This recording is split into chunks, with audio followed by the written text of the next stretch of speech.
Good evening there, ladies and gentlemen. What is happening? Hopefully, y'all are having a wonderful day today. So, congratulations to Mr. Ryan Garcia on winning the biggest fight of his career so far against Luke Campbell.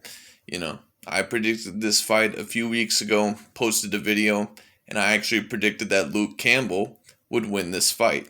Now, going in, to me, this was a 50-50 fight, and there was a lot of tough moments in this fight. I think I had going into the sixth round, I believe. Either way, I had Luke Campbell winning 2 rounds. I believe I had him winning the knockdown round, which I believe was in round three. And then, or was it in round two? Actually, now that I think it was in round two. And then I think I had him winning round four, maybe something like that. But when it came down to it, Ryan Garcia was mainly winning this fight. As I said, Ryan Garcia is more physically talented than Luke Campbell. He's faster. He's stronger. I was just wondering if he would be able to handle Luke's experience. But unfortunately for Luke, he made some mistakes in this fight. And on top of that, Ryan Garcia did prove to just be too athletically gifted for Luke Campbell. Now, was I overly impressed with Ryan Garcia in this fight? Not really. And I didn't expect to be. Did he impress me more than I thought he would? Yeah.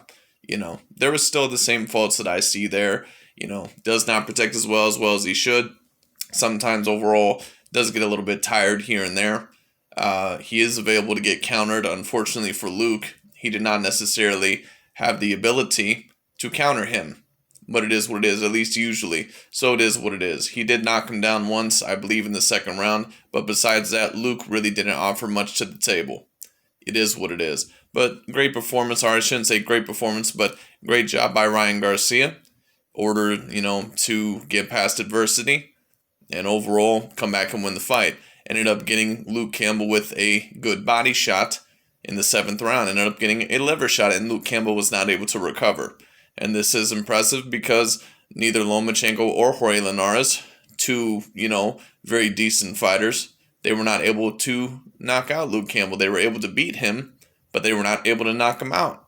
So this is very impressive by Ryan Garcia, and we'll just see where he goes. Now, how does this fight change my opinion about Ryan Garcia? Well, not much has really changed about Ryan Garcia in my opinion, but instead of me now saying that he would be, the fourth best, 140 pounder, or 135 pounder in the world.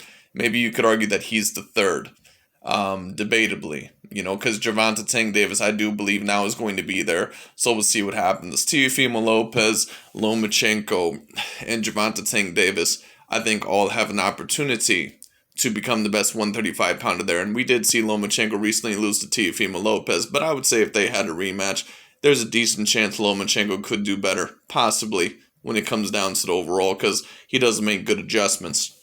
But when it comes down to the overall, Gervonta Tank Davis also has a very decent chance of taking over that division, and so does Teofimo Lopez, as he pretty much has done as of right now.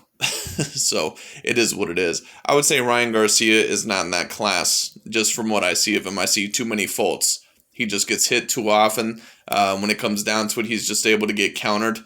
And on top of that, if you were to face someone like a Gervonta Tank Davis, ABC Lomachenko, or a Teofimo Lopez, to be honest with you, I don't see him beating any of those fighters. But it is what it is. Now, could I possibly see him beating a Devin Haney?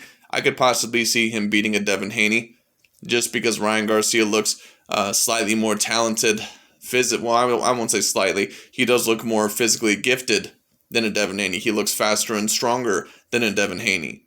So Ryan Garcia somewhat is the real deal. Is this enough really to say that he's an A-class fighter? Well, you could argue that. Luke Campbell gave Lomachenko some problems. He also gave Jorge Linares some problems. And when it came down to it, neither of those gentlemen were able to stop Luke Campbell.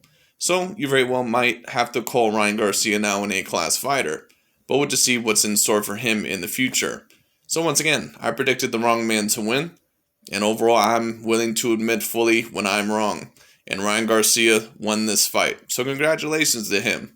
So we'll just see overall what he does in recent years. We'll see what he does, for his next couple of fights.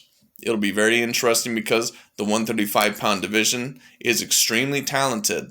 So we'll see what happens. Is he in the upper echelon when it comes to the Lomachenkos, the Teofimo Lopez's, and Gervonta Tank Davis's? Or is he in the Devin Haney category? Which, in my opinion, are two separate categories. Because when I take a look at Devin Haney and Ryan Garcia, both of those guys are in the same category.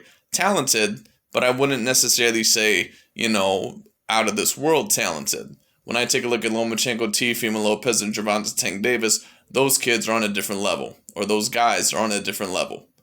But anyway, that's really about it for today. Thanks so much for watching. I'll talk to y'all later. We'll see what happens next.